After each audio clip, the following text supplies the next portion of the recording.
At 70, Harold woke up every morning with a quiet sense of triumph. His knees ached a little more than they used to, and he had to squint a bit to read the newspaper, but he didn't mind. Every morning that he could stand up, stretch his arms, and take a deep breath was a victory in itself. Over the years, he'd come to realize that life wasn't about grand gestures or dramatic achievements. It was about the little things, six things in particular, that he could still do, and that made him feel like he was winning at life. The first was simple: walking.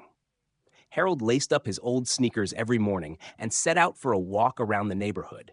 He wasn't as fast as he used to be, and he often stopped to catch his breath, but he relished the feeling of the pavement beneath his feet, the morning air filling his lungs.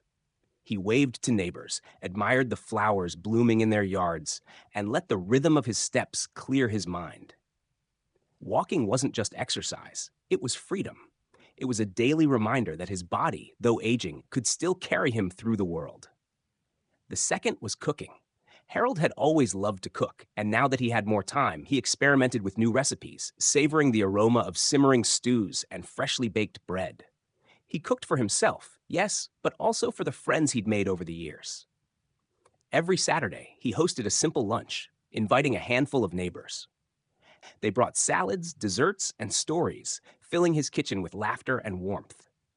Cooking wasn't just about food, it was about connection, about nourishing both body and soul. The third was reading. Though his eyesight wasn't what it used to be, Harold had learned to adjust. He read large print books, listened to audiobooks, and even joined a local book club.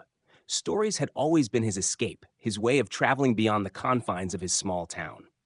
He loved getting lost in histories, mysteries, and old classics. Reading wasn't just entertainment, it was a way of keeping his mind sharp and his imagination alive. The fourth was laughing. Harold made it a point to find something funny every day, whether it was an old comedy film, a silly joke from a friend, or a ridiculous memory from his youth. He had learned that laughter softened the edges of loneliness and brightened even the gloomiest days. When he laughed, his worries seemed lighter, and the creases around his eyes deepened with joy rather than sorrow. The fifth was giving. Harold volunteered at the local library and occasionally helped at the food bank. He found purpose in lending a hand, in offering a kind word to someone who needed it. Giving didn't just help others, it filled his days with meaning. It reminded him that no matter his age, he still had something to offer, something valuable to contribute to the world. The sixth, perhaps the most important, was loving. Harold called his children and grandchildren regularly, sent them silly postcards, and shared stories from his youth. He tended to his garden with care, admiring each bloom as if it were a friend. He kept a photo of his late wife by his bedside and spoke to her every night. Loving was more than just a feeling.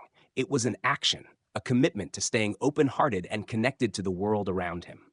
As Harold sat on his porch one evening, watching the sun dip below the horizon, he realized that these six things, walking, cooking, reading, laughing, giving, and loving, weren't just daily activities. They were his secret to winning at life. At 70, he didn't need accolades or trophies. He just needed these small, vital moments that made each day worth living.